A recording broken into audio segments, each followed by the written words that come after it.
Hello friends, welcome to VK channel.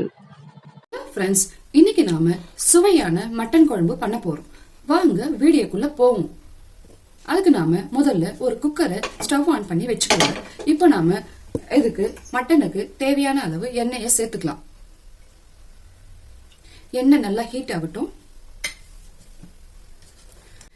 எண்ணெய் காய்ச்சதோ இஞ்சி பூண்டு சோம்பு நம்ம இதுல நசுக்கி சேர்த்துக்கலாம். மிக்சில கூட ஒரு சுத்தி சுத்திக்கோங்க. இப்ப நம்ம ஒரு 4 பெரிய வெங்காயம் நறுக்கின வெங்காயத்தை நம்ம சேர்த்துக்கலாம். வெங்காயம் நிறைய சேர்க்கும் போது குழம்பு ரொம்ப சுவையா இருக்கும். அதனால வெங்காயத்தை நீங்க கொஞ்சம் தாராளமாவே சேர்த்துக்கோங்க. வெங்காயம் இப்போ பொன்னிறமா வதங்கட்டும்.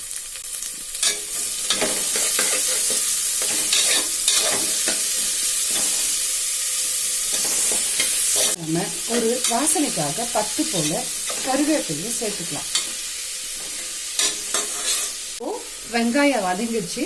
தக்காளி பெரிய தக்காளி 2 சேர்த்துக்குங்க. வெங்காயத்தை விட தக்காளி கம்மியா தான் சேர்க்கணும். தக்காளி அதிகமா சேர்த்தா குழம்பு புளிப்பாயிடும். இது தெரிஞ்சவங்களுக்கு ஓகே, பிகினர்ஸா இருந்தா தெரிஞ்சுக்கோங்க. தக்காளி நல்லா வதங்கட்டும். மட்டன் 1/2 கிலோ சேர்த்துக்கோங்க. மட்டனை நல்லா வெங்காய தக்காளியோட மிக்ஸ் பண்ற அளவுக்கு கலந்து விட்டுக்கோங்க. இப்போ நாம இந்த கறிக்கு தேவையான மசாலாலாம் நம்ம இப்ப சேர்க்க போறோம். இது மட்டன் மசாலா 2 ஸ்பூன் சேர்த்துக்கோங்க.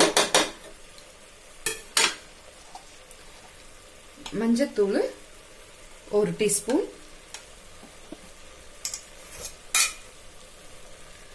கரம் மசாலா 1 டீஸ்பூன் போதும்.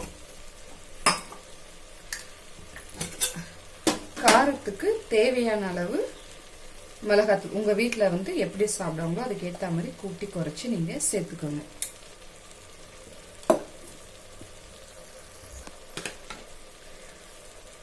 உப்பு மட்டனுக்கு தேவையான அளவு.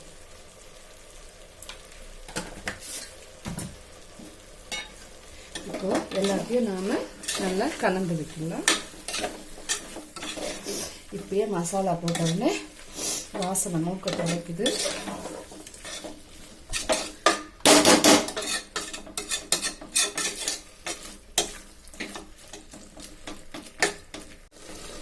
தண்ணி தேவையான அளவு சேர்த்துக்கோங்க. ஊத்தியாச்சு. இப்போ நாம இந்த கறியை 6 விசில் வர வரைக்கும் நாம குக்கர்ல வேக விட்டுடலாம். இப்போ நாம குக்கரை மூடி வச்சிடலாம். குக்கரை வெயிட் போட்டே மூடி வைங்க. ஏன்னா ஆவி வரும்போது வெயிட் போட்டீங்கன்னா உங்க மேல அடிக்கும்.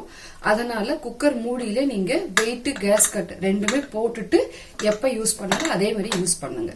இது உங்களுக்கு ஒரு டிப்ஸா இருக்கும்.